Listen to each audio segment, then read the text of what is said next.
दीजिए सेठ जी, मैं वादा करता हूँ कि मैं आपकी एक एक पाई चुका दूंगा। ठीक है, लेकिन इस बार मैं तुझे 10 दिन से ज्यादा की मोहलत नहीं दे सकता। 10 दिन के अंदर अंदर अगर मुझे मेरे पैसे नहीं मिले ना, तो मैं तेरा मकान तुझसे छीन कर तुझे धक्के देकर तेरे मकान से बाहर निकाल दूंगा। समझ में आ गई? इतना कहकर धनीराम वहां से चला गया और बसंत अपना मुंह लटकाते हुए अपने काम पर लग गया। शाम को थका हारा बसंत जैसे ही अपने घर पर पहुंचा, उसकी पत्नी बोली, आ गए सेठ जी घर पर। आपके पीछे बहुत सारे मेहमान आपको पूछते हुए आए थे। उन्होंने आपका काफी देर तक इंतजार किया और बेचारे इंतजार करके बहुत थक गए। अभी कुछ देर पहले ही गए हैं। झुमकी, मैं जानता हूँ कि तुम किनकी बात कर रही हो। जब तुम सारी बातें जानते ही हो तो फिर उन सबके कर्जे क्यों नहीं चुका देते?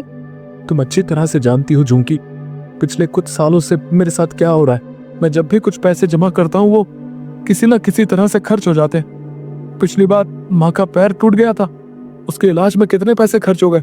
उसके बाद चोट लगने से तुम्हारी पसली फ्रैक्चर हो गई थी, उसके इलाज पर कितने पैसे खर्च हो गए। मैं तुम्हारी बातों को समझती हूँ, लेकिन गांव वाले इस बात को नहीं समझते। उन्हें तो बस अपने पैसों से मतलब है और आखिरकार वो तुमसे कब तक पैसे नहीं मांगेंगे। गांव का मुखिया धमकी देकर गया है, अगर तुमने गांव वालों के पैसे नहीं दिए तो वो तुम्हारी नाव छीन लेगा। और सेठ धनीराम मुझे धमकी देकर गया है कि अगर 10 दिन के अंदर मैंने उसके पैसे नहीं दिए तो वो मुझसे मेरा मकान छीन लेगा। मेरी समझ में नहीं आता कि अब मैं क्या करूं। मेरी समझ में नहीं आता, गांव में जितने भी नाविक हैं उन सब की ऐश की चांदी कट रही है। उन सब के मकान देखे हैं तुमने? ऐसा लगता है जैसे कि वो कोई नाव नहीं बल्कि कोई कंपनी चलाते हो। तुम सारा दिन नदी के किनारे क्या करते रहते हो? कितनी बार कह चुका हूँ झुमकी, टूरिस्ट मेरी नाव में नहीं आते।